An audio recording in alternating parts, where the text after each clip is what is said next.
Hello and welcome to the Expanse. I'm the Quack and I hope you're having a less quack day than myself. Today I'm going to be talking about something other than lore. I apologise to the regulars expecting the usual content. Skip to the end if you want to know why there has and will be a bit of a wait on the next speculation. The original plan for this suggestion on the Covenant choice was to initially go through what I had taken away from the conversation between Preach and Ian and explain how I thought it generally related to player behaviour in-game, gameplay, etc, etc. However, if you have at least glimpsed at the debates surrounding the Covenant choice, at the moment there is almost nothing I would have said you wouldn't have already heard. The only point I'm going to add, which is a point against abilities being locked behind Covenant choice, is whether players admit it or not, responsibility is heavily tied to any form of activity where you participate with others to complete a mutual goal. All players, when participating in any form of group content in World of Warcraft, bear some form of responsibility, usually along the lines of DPS, healer, or tank. The ability to be flexible within those roles, within the confines of a unique class, is something almost all players appreciate, as it allows for them to bear their responsibility in a way they know is structured and relatively balanced, whilst also being distinct in their approach. Covenant abilities and soulbinds, despite adding another layer of micromanaging, allow for more flexibility in a role.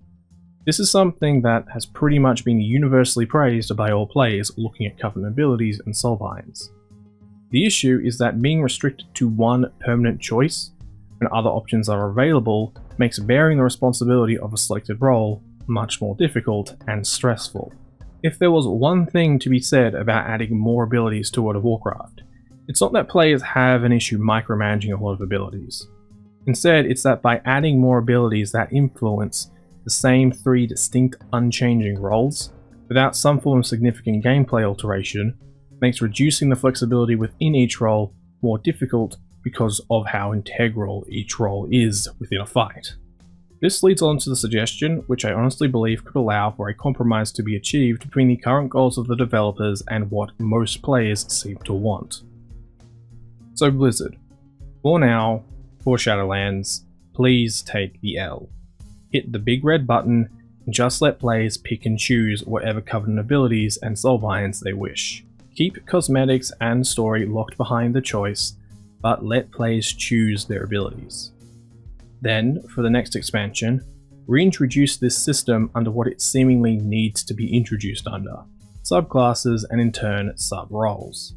Create a new set of sub-roles that can either be spread across all three of the current roles, or be placed as subsects within the existing roles and build up.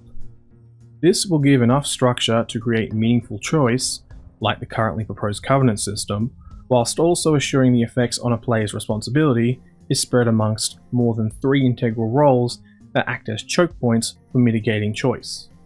Overall, this should allow the philosophy intended for Shadowlands to be achieved in a more amicable way. The reason why I'm asking you to take the L in Shadowlands is because I imagine you know, for this idea to even have a chance of working, you wouldn't just be introducing subclasses and sub-roles. You'd basically be retrofitting the entire game. From designing new gameplay mechanics based on these sub-roles and scaling their importance in relation to content and difficulty, to creating abilities that fit within these sub-roles that would technically need to be balanced over all existing roles, or at the very least, each spec within a role.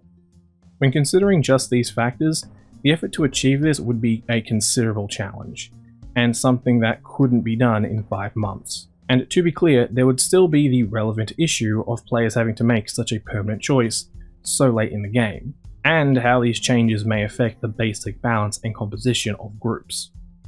On the plus side though, if you do manage to introduce these new fundamentals, and work through creating effective sub-roles and affiliated subclasses, the Covenant and Soulbind system is a perfect blueprint to base subclass progression off. And if you perfect the process, and it's received well, you could basically interchange subclasses, or on a more hypothetical point, sub-roles, every expansion based on theme, and actually use the leveling experience of an expansion to give players new abilities like a traditional talent tree. So to be clear to all, I'm not saying to Blizz give up on wanting to add more distinction to a player's choice.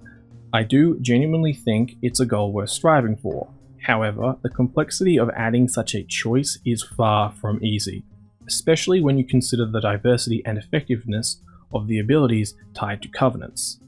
The fact there is such an array of impactful abilities is a good thing. The flexibility provided to players in Shadowlands is amazing, but at present there is too much chaos and variety between the Covenant abilities and the three main roles to have the system be restricted without a near guarantee of problems arising. Unless a significant portion of what makes these new abilities powerful and unique is taken away, or the general content of dungeons and raids is homogenized to the point of where these abilities wouldn't matter. But what are your thoughts? Something to consider, something that should happen, or never happen? There needs to be a resolution to the Covenant choice debate before launch. Otherwise Shadowlands and all its potential is probably going to face a BFA reception and be wasted. So please leave a comment and or just discuss the topic amongst those you play with, and leave, hopefully, a civil opinion somewhere it will hopefully be picked up on by Blizzard. We all want the game to be better, and that isn't going to happen without conversation. Thank you for watching. Also, for those who are expecting lore content, yeah, I want to make it as well. I have way too many ideas I want to share at the moment. It's just, this is an important issue that needs to be solved. World of Warcraft's story might be amazing, but we are playing a game, and if gameplay pushes people away, bad things like rushed and or skipped story usually happen. And there is also the fact I don't have access to beta, but more importantly, I can't get Shadows Rising until the 28th of July, so I'm kind of stuck having to wait until I can gather all the recently released information and make sure I'm informed before I attempt to finish any new content. So I apologize, but there might be a bit of a wait until the next speculation.